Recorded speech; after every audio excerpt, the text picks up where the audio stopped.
Ciao. Wait. Okay. Hello. Ciao, Jana. How are you? Good, you? Yeah, good. Good to see you. I hope you're fine and safe there. You're in Delft, no? I am in Delft, yes. Yeah. Yeah, it's a student town, so. Yeah. I know the feeling.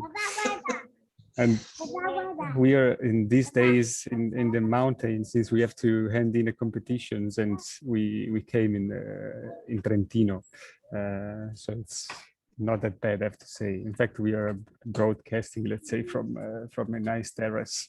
Nice. Yeah, it is. It is. Ciao, Lorenzo. How are you?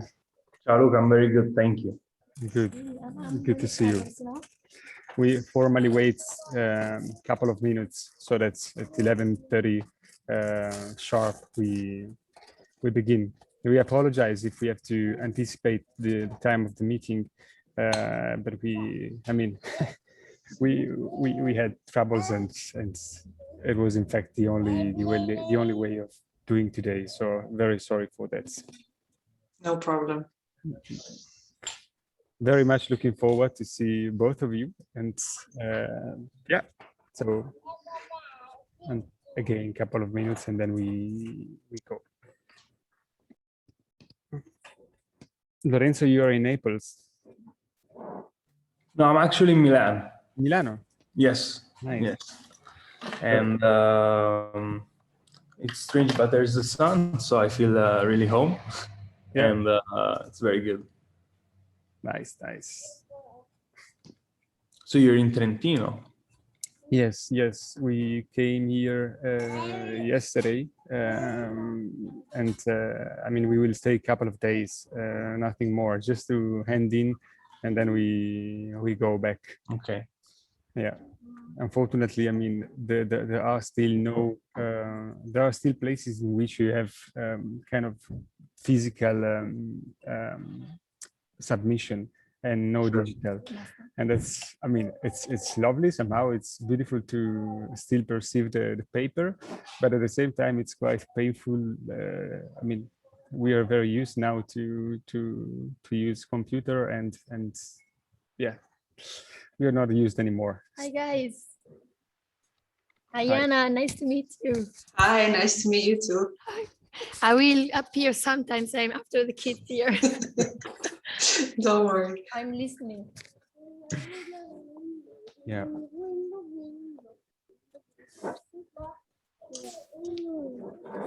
Did you enjoy the first two series? Yes, a lot. Yeah. I'm quite looking forward to seeing the rest of them this summer. It's a nice time of the day also to kind of have time to jump in a little bit. Yeah, and listen. Yeah. No, we're also enjoying. I mean, I was talking with Rocco Vitali, who is listening to us right now, and he told me that for an Italian, it's like it's exactly like to watch the European soccer competition during summer. So you have like the morning appointment and then the evening appointment, and that's really as it is. I mean, bad. Do we have a winner then in the end also? We will see if it's Belgium or Italy or Netherlands. No, I mean, it's beautiful also to see such a vast range of countries that are really taking part in that. But okay, I mean, I think so. I think we can go. And there's also Otto, I think, connected from All About Perspective. They will be the third participant of today. So Lorenzo will open the session. Jana from Studio Fabula will take over, and then Otto and the guys of All About Perspective will conclude the today meeting. So I quickly introduce Lorenzo, who is an architect, and as well he's going to finish today his PhD. My last day.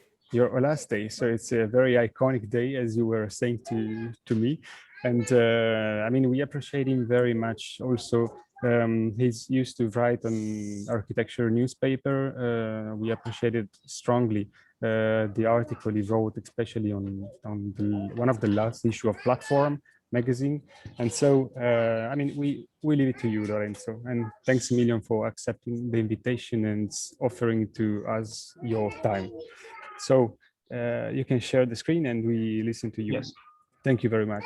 Okay. I think, Luca, that you should allow me to share the screen. Yeah, now you can go. Thank you for that. Perfect. Okay, first of all, I want to thank you for this kind of invitation, as I think that sharing ideas all together is something in this moment should be something to continue to keep going and to keep pushing in a moment where we have to find, let's say, new way to share our culture, our knowledge, and our point of view.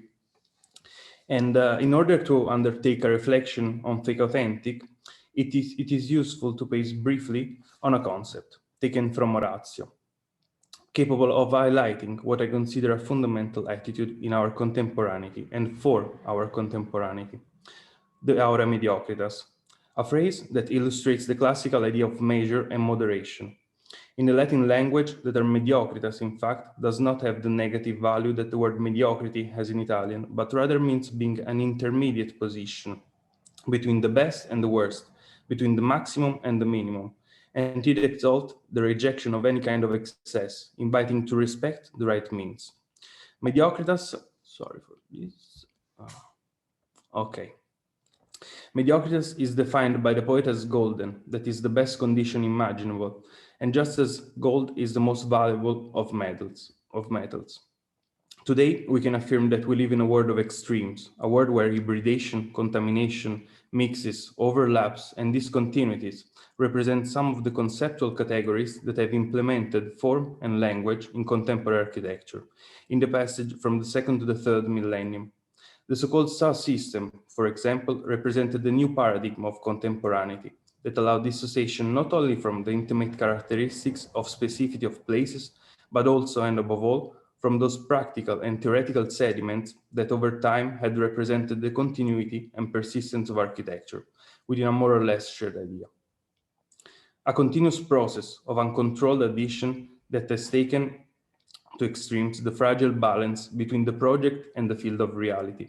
It is in this sense that today, reflecting on the idea of mediocritas, understood as a trace of lost balance, is fundamental.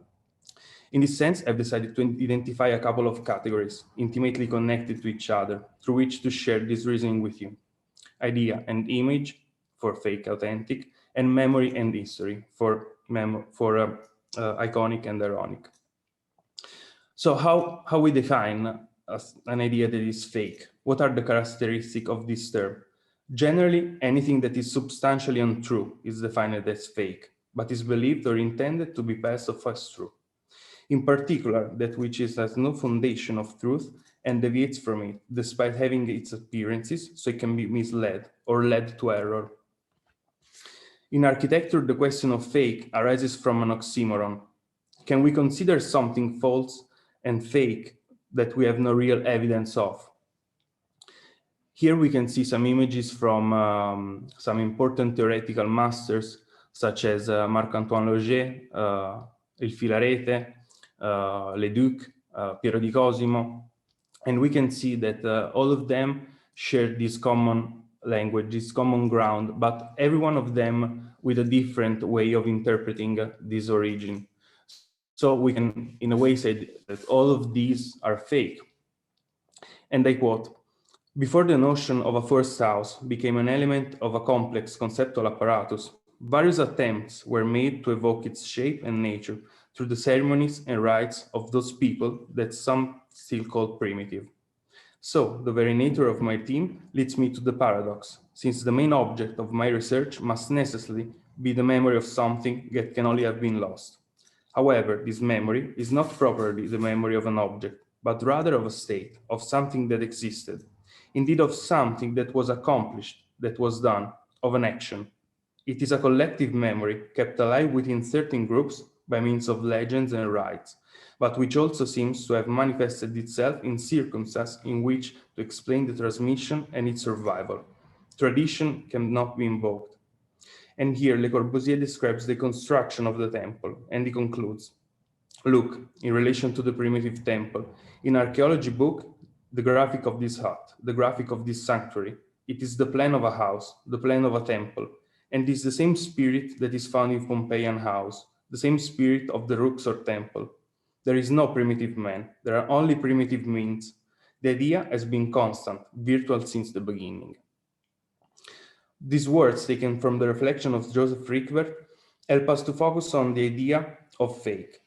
Resides almost naturally in the conception of architecture, in the perennial and continuous attempt to reiterate an idea that does not persist in history, and therefore in the formal image, but in the memory, and therefore in the real root of something that can only have been lost.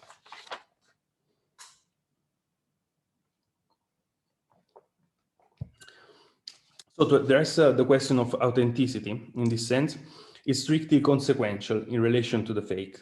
In fact, I do not believe that the question relating to the fake is in opposition to the concept of authenticity, but rather they are consequence of the other, as a continuous exchange of conflicting opinions, which nevertheless admit a common ground on which to confront.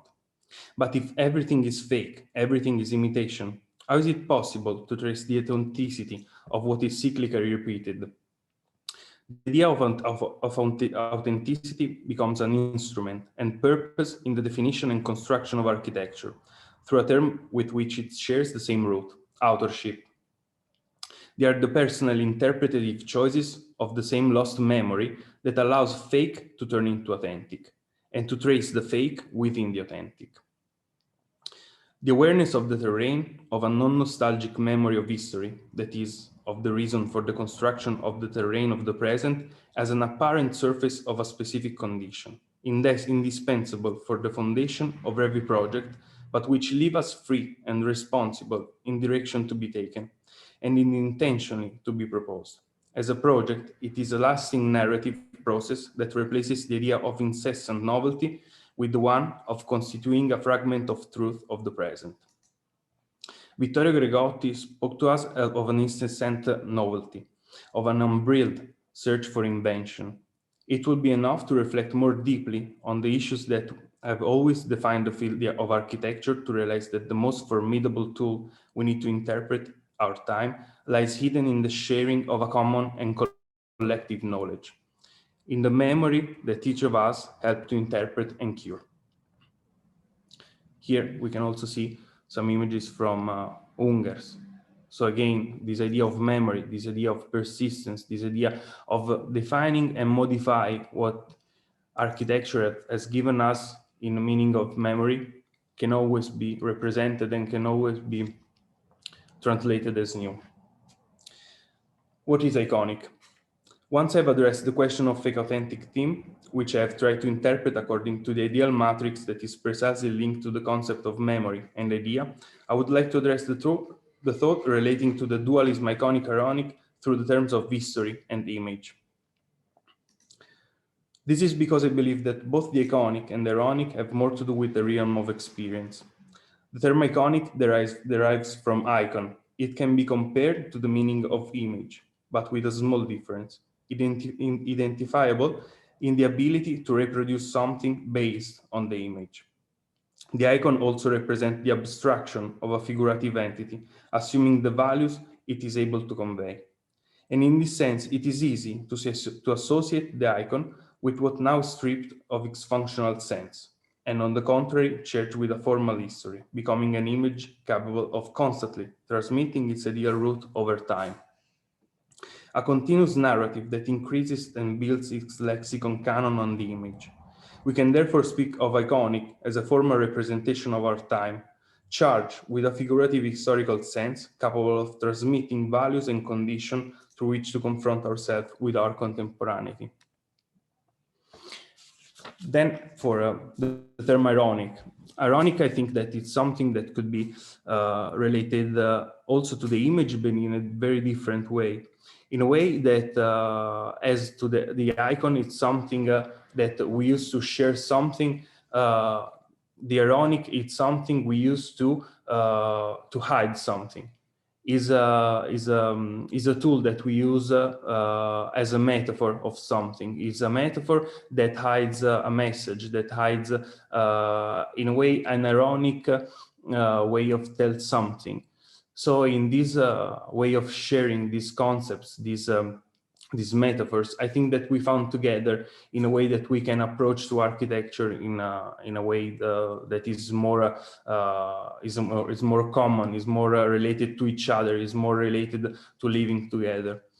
In order to address the idea of authentic ironic, of fake iconic, I would like to speak about two projects I did in the last few years. One is a garden with a kind of podium, and one is a house with a kind of column. And in this project, I think that could be, let's say, easier for me to speak about this concept, as I think that iconic and ironic are some tools that you can find easily in the realm of reality. So this was the main ground of the project. We are in Maratea in southern Italy, in this very green area, and you can see that the project lies in this triangular spot here. This triangular spot was basically a concrete slab just above the sun. And so the idea was to create something that was connected to the protection, in contrast with the openness and the bigness of these mountains that are over the sea. So you can see that the gesture was a simple gesture. I just tried to work on one element, that is this wall here, that defines two different spaces, a more intimate spaces related to the house, and a more open spaces related to the sky and to this very high wall that that closes the ground. The section is simple. It's just basically a platform on which you can sit, on which you can have a chat, on which you can eat, and it becomes in a way something that allows you to live the space in many different ways, and always in this contraposition between what there is outside and what there is inside and under this this tent. And here there are some images of it that were made by Jacopo Valentini, our common friend. And also here you can see how this, now this is not the latest images as here outside this platform. There should be a very rich garden, but it was planted in that time, so we have to wait some time until we can see it grow and let's say to confront itself with the nature outside. And I think that both ironic and iconic are merged here, as I tried to work on some images that I had in my mind, to work on some concept that I always try to keep focusing on. And this work on the metaphor and on looking for iconic, it's something that in the end is a tool that we can use to share and work its values, always keeping in mind what is our main objective, and always keeping in mind what is the main idea that works on the project. This is the house with a kind of column. It was built in Avellino, a place in the inland of Campania region, about an hour from Naples. And here you can see the main stages of evolution of the project. So as it was in the first time when we entered there. And also here, the idea was to create a series of rooms, as the shape of the building was a very particular modern building, like 12 story high.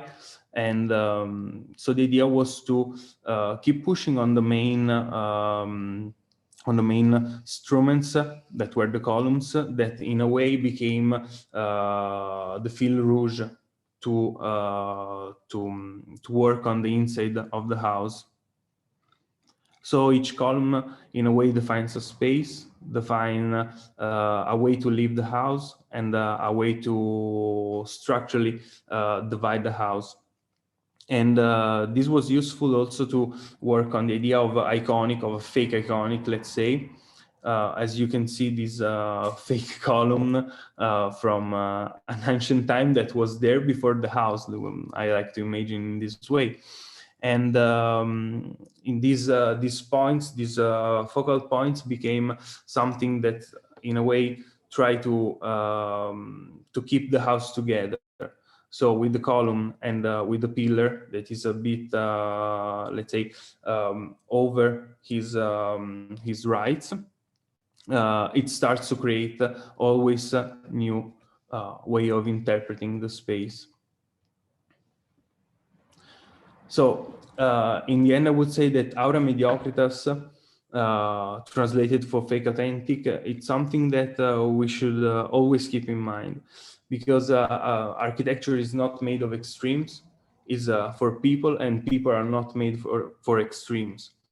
And this balance that we always have to look for, it's something that in the end is what gets reached the project, is what is that kind of points more that allows you to add this very particular and personal way to balance everything, from the iconic to the ironic and from the fake to the authentic.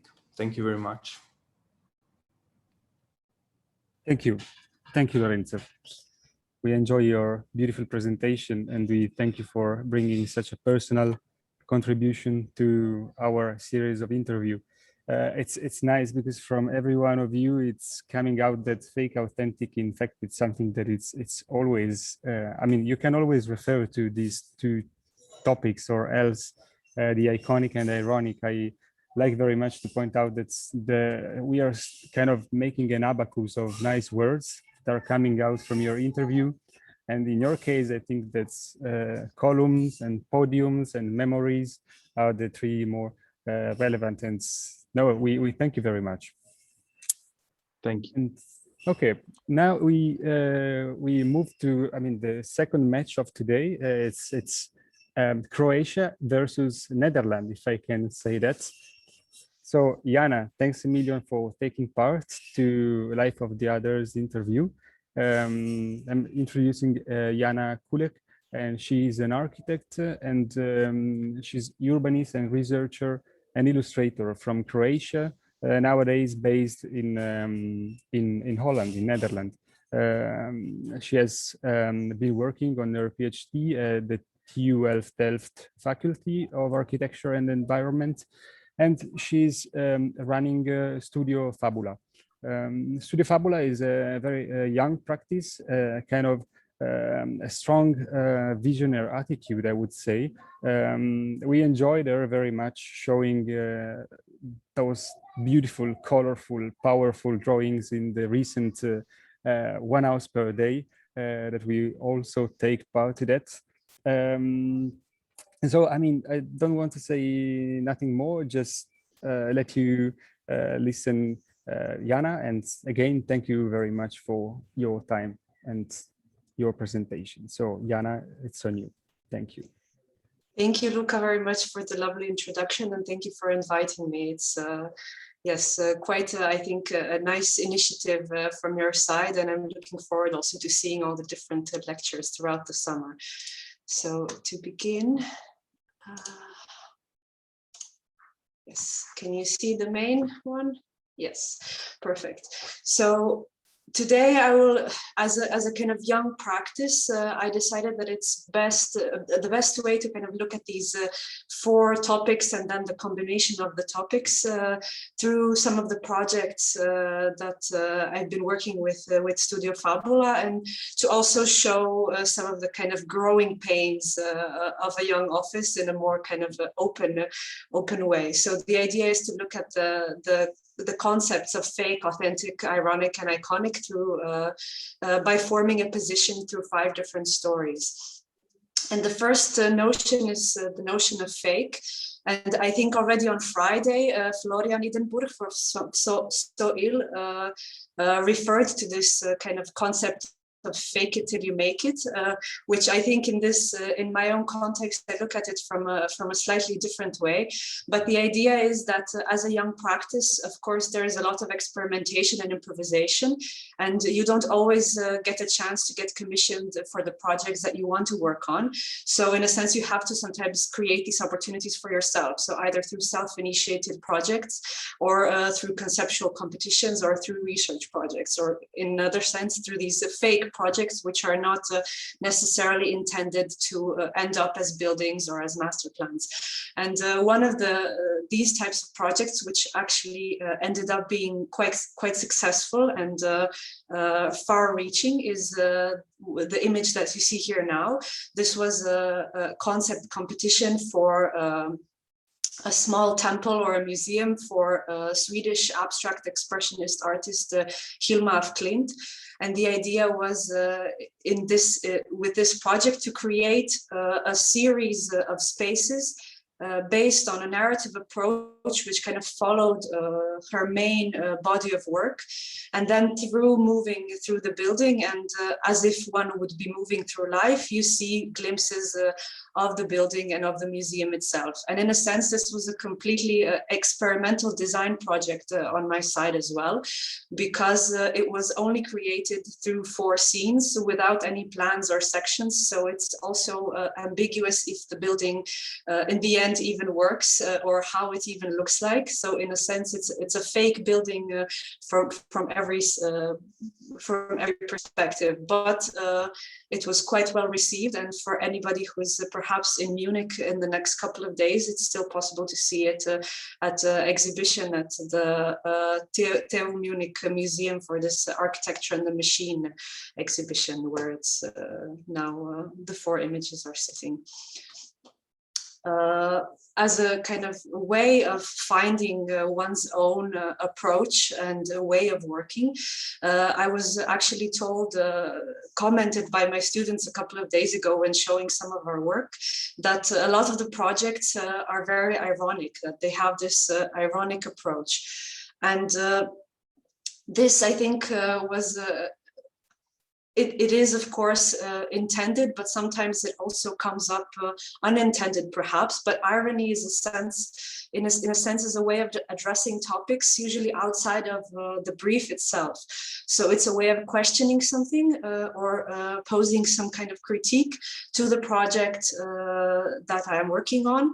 So, and in that sense, irony and humor are used perhaps in a subversive way to introduce topics that are thought as relevant to a specific project, but were not necessarily addressed through the brief itself. And it's a way of indirect communication.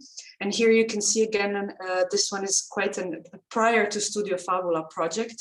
It was a research project actually dealing with investigating actually Dutch architecture and the built environment, and how concepts were created and are created still in the Netherlands.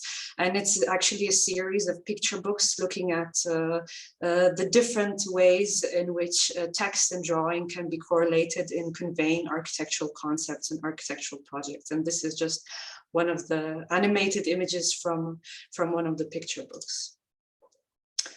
Now to talk about a little bit how some of these ironic approaches and concepts that come out of our fake projects get manifested in real life projects. What you see now in the image is a site in Zagreb in Croatia, where I'm originally from. And there was a competition held a couple of years back to create a public library in the site. So the site is located in the center of the city. It used to be the industrial steam mill, which it is part of the kind of industrial heritage of the city, but unfortunately it hasn't been well taken care of throughout the previous decades. And the idea was to renovate it in a very specific way and to create now a public library here. I must say that this was not the first competition for this site. There have been several ones over the decades. None of them has been built so far. And what was very interesting about this competition is that the image that you see on the left is the condition in which the building was in more than 10 years ago. And it was also the image with which the competition was advertised, as if this was the actual condition that it is in today. Well, the reality is the image on the right, where you see that not very much of the original steam mill is even left today, but most of the site is covered by this massive parking lot. And one of the main propositions for the competition itself was this very strict intention of the cultural conservators to make a facsimile of the old steam mill, and then to put this contemporary public library in it. And this is again where now the irony comes in looking at this idea of this authentic ruin.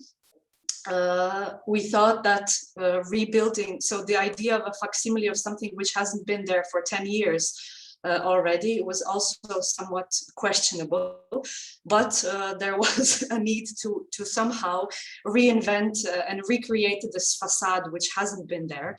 And while we thought that implementing a contemporary public library with spatial needs that it has was not very appropriate to something to squeeze into this format of an old industrial mill. The industrial mill was kind of rebuilt as a void and as a way to kind of envision what is not there anymore. And for all of those who want to experience this facsimile facade in more detail, they're now able to kind of access it on all levels from all around the building itself from the new library.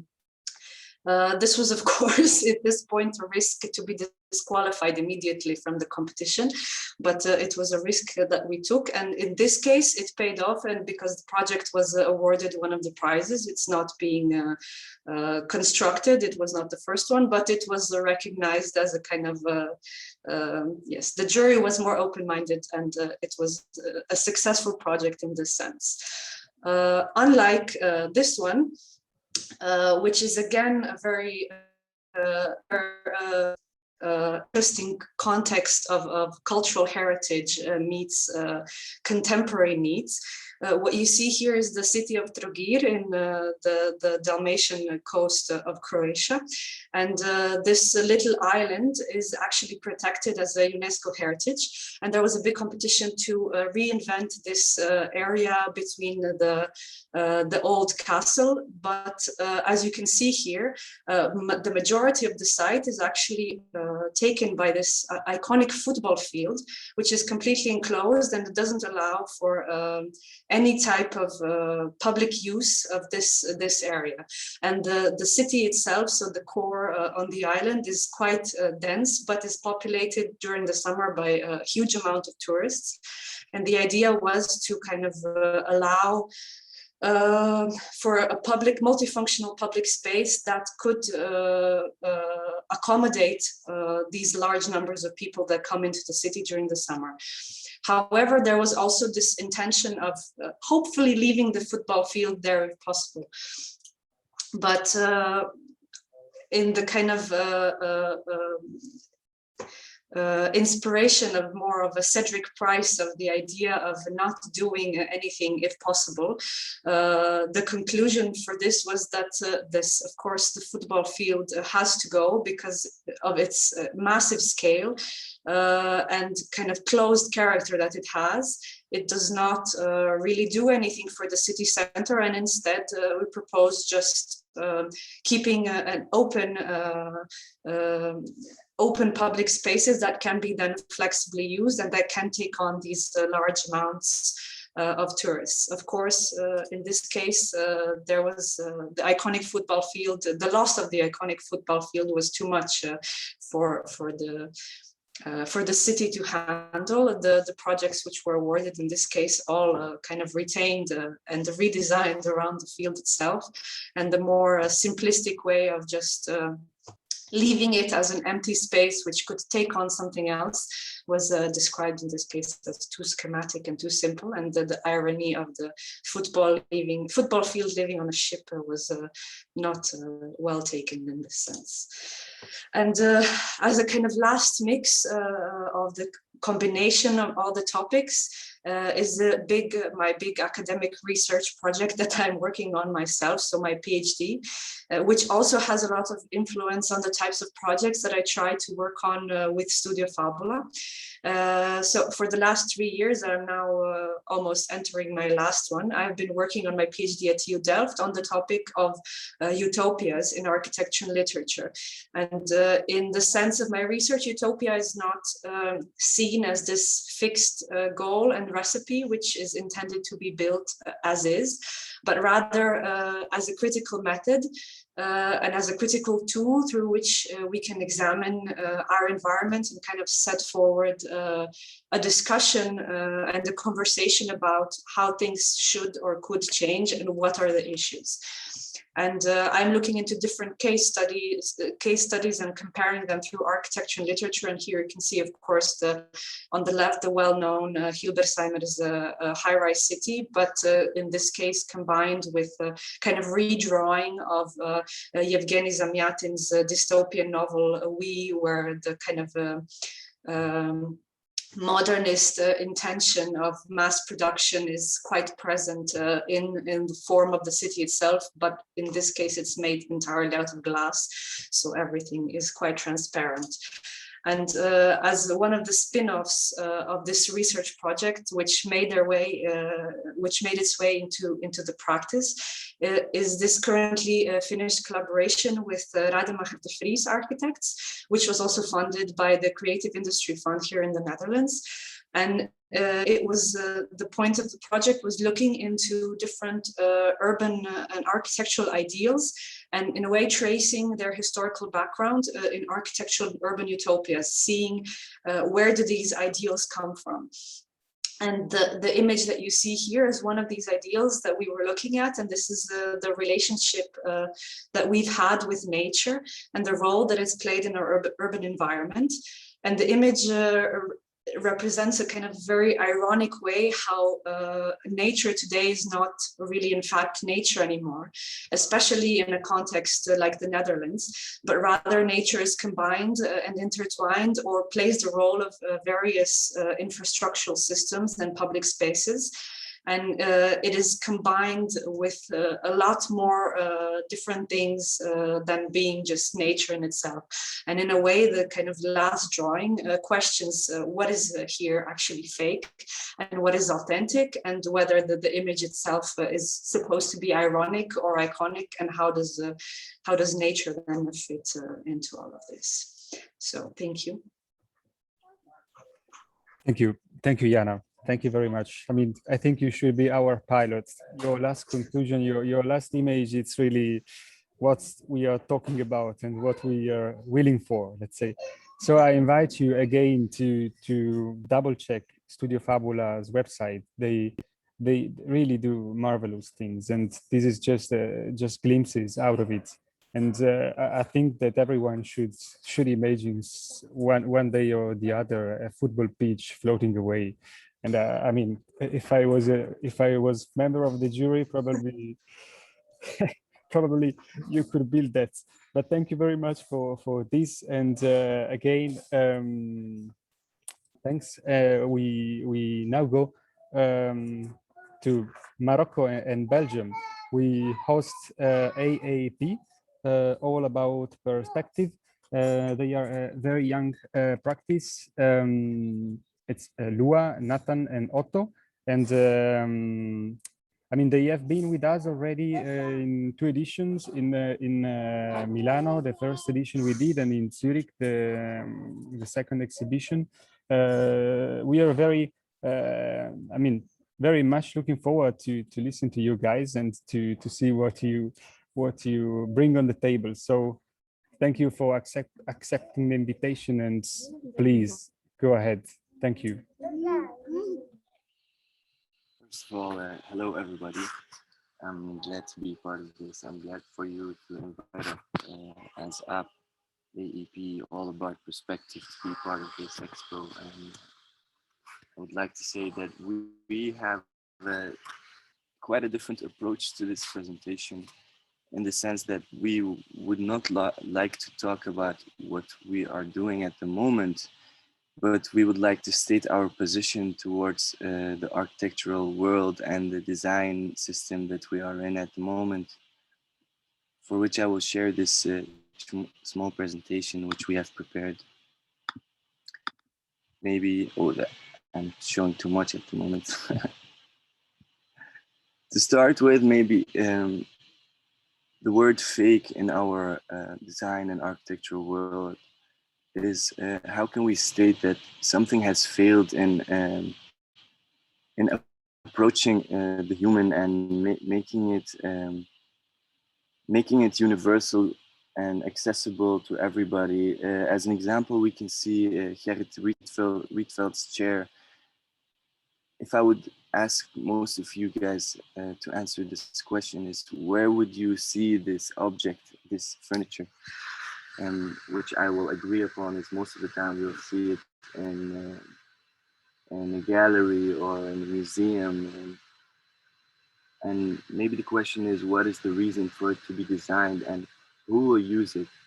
And why does Gerrit Rietveld make such a thing in which it succeeds in creating an aura and power around itself, that it distinguishes itself from humanity and humanital processes, and forcing itself into this museal system and a powerful object that cannot be shared with, let's say, people without a house, or let's say someone who is not related to design world, or the high intellectual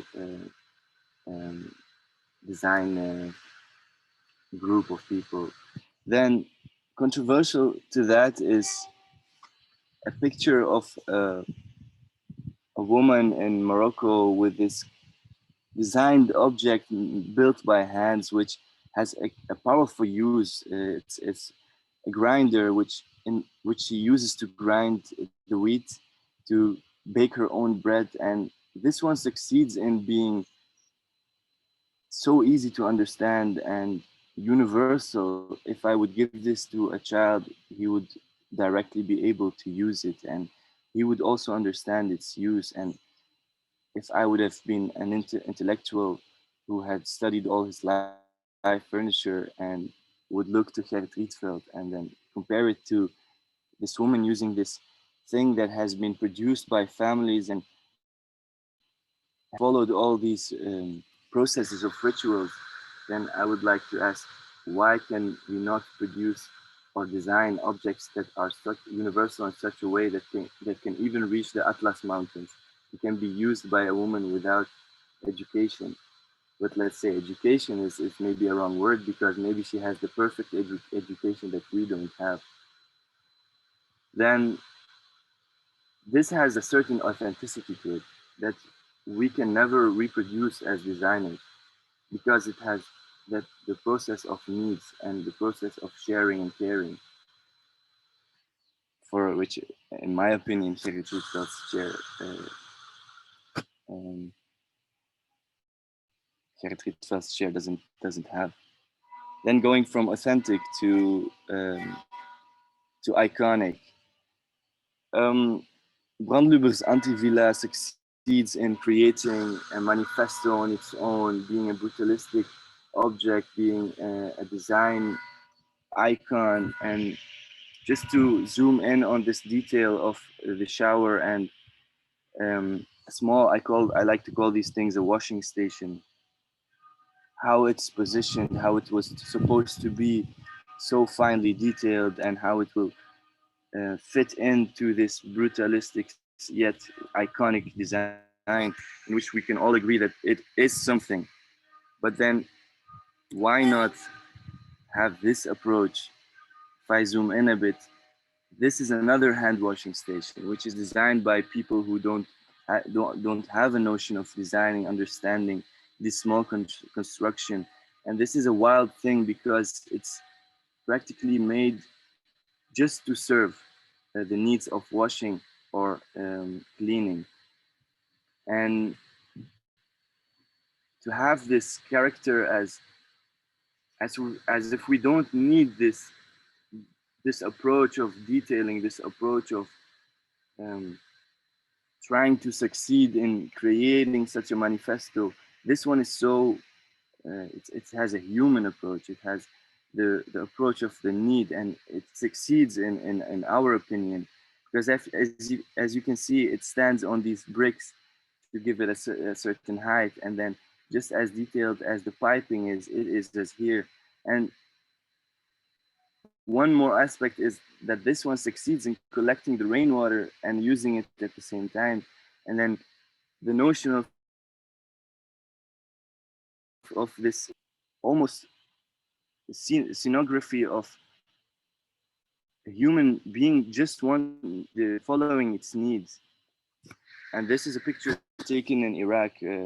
I ask myself, as a student architecture, how can I be able to reproduce such thing with such powerful motives? And then moving further, and then yeah, ironic. Why don't we learn to construct in this way? How ironic is it that this is not iconic? And then moving forward to authentic, iconic. As you can see, we see a plastic table that is that could be assembled when needed. Just to draw a bit of context, this is a Moroccan man on top of in a house in the Atlas Mountains. Well, whenever this human being invites anyone around, he will have to serve them dinner, in which he doesn't have that space, but just a small action by creating this table, he can serve them and welcome them to have dinner. And this piece that is, let's say it's a baby of our society, a plastic object that has reached itself to the mountains of the Atlas, out of nowhere, it becomes an act of authenticity, an iconic act. And to finalize it, the combination of both is so powerful on its own. You see, how can such thing how can such table reach the Atlas mountain and be such universal and easy to use? And then Gerrit Rietveld, which is an exceptionally well-designed object, does not succeed in approaching and addressing these people. Why don't they deserve why don't they deserve as well to appreciate? But they don't need it, because if you zoom in a bit more, you can see their own wood fireplace, which is created out of garbage, and then you have the piping running out of it. It's because the needs, and it's actually a freedom, an act of freedom. And what do I have that can serve me and my family and friends? Do I need these belongings? And let's say if we would look to a parking lot and we just see it as a parking lot, then it will only serve us as a parking lot. But if we see all these spaces not being taken, especially during COVID now, they're not being taken by the cars. You see a vacant parking lot, then it is our duty as humans, as designers, especially as architects, to go use that space and maybe build a living space in the parking lot, maybe build a kitchen. How will it change? And then to finalize this talk, I would like to read a small passage sent to me by Otto. I know you are listening, Otto.